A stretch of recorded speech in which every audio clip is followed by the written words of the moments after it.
It's a really exciting moment of life just now, because it feels like everything's come into unison.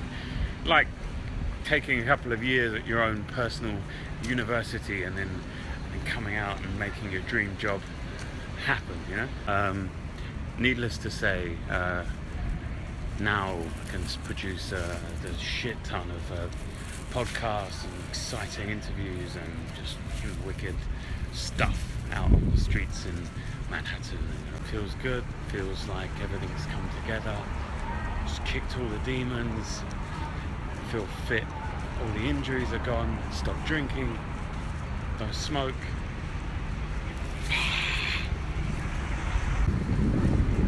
Innit? I'm going to do something a little bit later today about why in this whole time I decided to share like fucking everything, right? Because it's a bit of a random thing to do.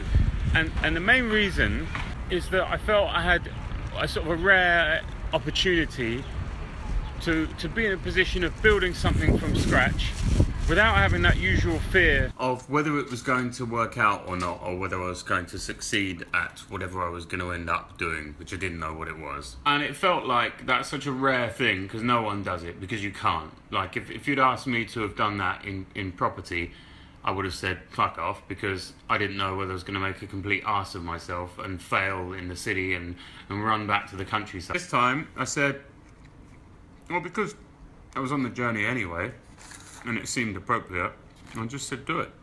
Everyone's posting this polished idea of a blah blah blah blah blah. No.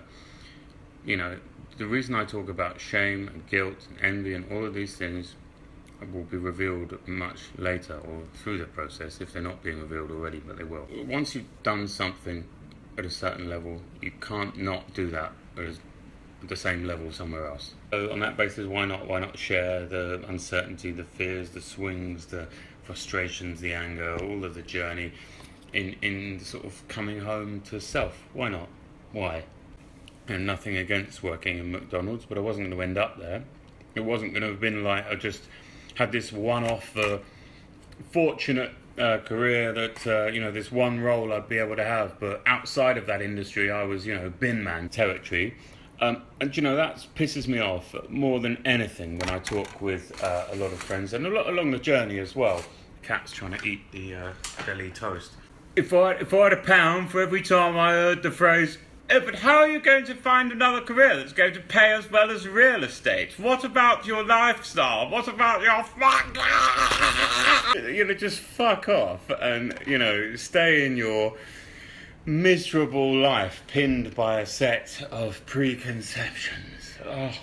Meanwhile, I'll be going and changing it and helping people, hopefully, along the way by showing them an honest and truthful journey through the process, rather than just some disappearing for 2 years and then reappearing with some perfect, idealized, self-help guru image or whatever the fuck I was going to end up at. To cut a long story short, I've been trying to validate the instinct and the belief and the knowledge that you don't need to know.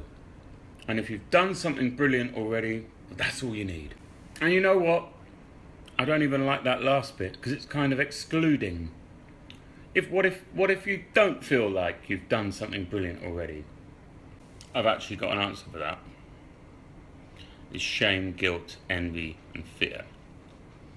Subconscious sabotage, unconscious envy, and chains of shit that'll be revealed through my writing if they've not been already.